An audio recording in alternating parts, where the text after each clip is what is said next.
حضرت عثمان غنی رضی اللہ تعالیٰ عنہ سفر تجارت سے واپس آئے۔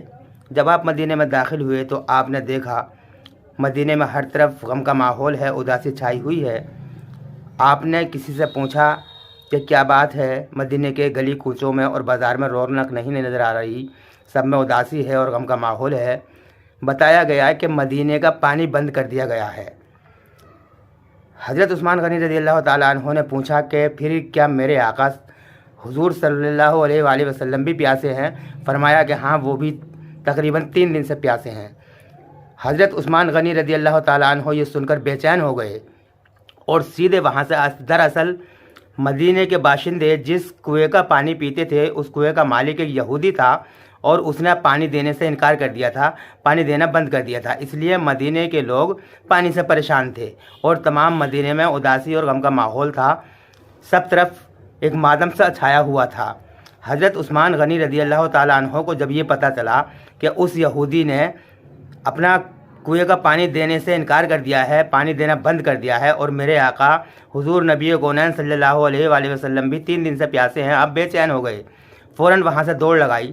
دیکھنے والے نے دیکھا کہ یہ مسجد نبوی کی طرف جانے کے بجائے ان کو مسجد نبوی میں جانا چاہیے تھا، حضور سرور کائنات صلی اللہ علیہ وآلہ وسلم کے پاس جانا چاہیے تھا، لیکن آپ نے سیدھی دوڑ لگائی اور آپ اس یہودی کے گھر پہنچے جس کا کنواں تھا، جس کے کنویں سے سارے مدینے والے پانی پیتے تھے۔ آپ نے اس سے کہا کہ کیا آپ کنواں بیچتے ہو؟ اس نے منع کر دیا، میں کنواں نہیں بیچوں گا۔ عثمان غنی رضی اللہ تعالیٰ عنہ نے کہا کہ منہ مانگی قیمت دوں گا، آپ کنواں بیچ دو۔ اس نے کہا کہ ٹھیک ہے، میں آدھا کنواں بیچوں گا، یعنی 1 دن پانی تمہارا 1 دن میرا۔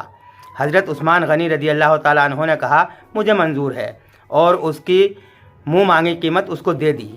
قیمت دینے کے بعد آپ نے کہا کہ مجھے 1 پیالہ پانی بھرنے دو۔ آپ نے 1 پیالہ پانی بھرا اور سیدھے حضور نبی کونین صلی اللہ علیہ وآلہ وسلم کی خدمت میں حاضر ہوئے۔ نبی صلی اللہ علیہ وآلہ وسلم نے جب حضرت عثمان کو دیکھا تو آپ کے چہرے پر مسکراہٹ آ گئی۔ آپ نے کہا کہ اے میرے آقا، میں پانی لایا ہوں، پانی پی لو۔ حضور صلی اللہ علیہ وآلہ وسلم نے فرمایا کہ عثمان، یہ کیسے ہو سکتا ہے کہ مدینے والے پیاسے رہیں اور میں پانی پی لوں؟ حضرت عثمان غنی رضی اللہ تعالیٰ عنہ نے کہا کہ اے میرے آقا، میں نے سب کا بندوبست کر دیا ہے، میں نے سب کے لیے پانی کا انتظام کر دیا ہے۔ اور آپ نے کہا کہ اے میرے آقا، آپ پانی پی لو۔ حضور صلی اللہ علیہ وآلہ وسلم کو انہوں نے پانی پیش کیا اور اپنے ہاتھوں سے ان کو پانی پلایا، یعنی پانی کا پیالہ حضرت عثمان غنی نے اپنے ہاتھوں سے نبی کونین صلی اللہ علیہ وآلہ وسلم کے لب مبارک سے لگایا اور وہ پانی پلایا۔ اسی طرح کا ایک واقعہ حشر کے میدان میں ہوگا۔ حشر کے میدان میں جب ہمارے آقا حضرت محمد مصطفیٰ صلی اللہ علیہ وآلہ وسلم تمام امتیوں کو آب کوثر پلا رہے ہوں گے، اپنے یاروں کو کوثر کے پیالے بھر بھر کر دے رہے ہوں گے، آپ کہیں گے کہ میرا عثمان کہاں ہے؟ حضرت عثمان رضی اللہ تعالیٰ عنہ حاضر ہو جائیں گے، اے آقا میں حاضر ہوں۔ حضرت مصطفیٰ صلی اللہ علیہ وآلہ وسلم اپنے ہاتھوں سے آب کوثر کا پیالہ بھریں گے اور عثمان سے کہیں گے کہ عثمان پانی پی لو۔ حضرت عثمان غنی رضی اللہ تعالیٰ عنہ جیسے ہی اپنا ہاتھ بڑھائیں گے پیالہ لینے کے لیے تو نبی فرمائیں گے کہ اے عثمان، 1 دن تم نے مجھے اپنے ہاتھوں سے پانی پلایا تھا، اے عثمان آج ہاتھ میرے ہوں گے، لب تمہارے ہوں گے۔ لہٰذا میرے آقا حضور سرور کونین صلی اللہ علیہ وآلہ وسلم حضرت عثمان غنی رضی اللہ تعالیٰ عنہ کو اپنے ہاتھوں سے پانی پلائیں گے۔ ماشاءاللہ ماشاءاللہ۔ دوستو، ایک بار کا واقعہ ہے، نبی کونین صلی اللہ علیہ وآلہ وسلم آپ نے وضو کرنے کے لیے اپنے موزے اتارے، آپ نے وضو کیا، اور جیسے ہی پھر وضو کرنے کے بعد میں موزے پہننے کے لیے آپ نے تیاری کی، ایک موزہ پہنا، دوسرا موزہ آپ اٹھاتے اس سے پہلے ایک پرندہ آیا اور موزے کو اٹھا کر لے گیا۔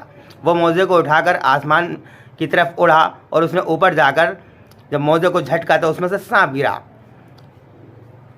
پھر اس کے بعد میں وہ پرندہ حضور صلی اللہ علیہ وآلہ وسلم کی خدمت میں موزہ لے کر حاضر ہو گیا۔ حضور صلی اللہ علیہ وآلہ وسلم نے اس سے پوچھا کہ تجھے یہ کیسے پتہ چلا کہ اس کے اندر سانپ ہے؟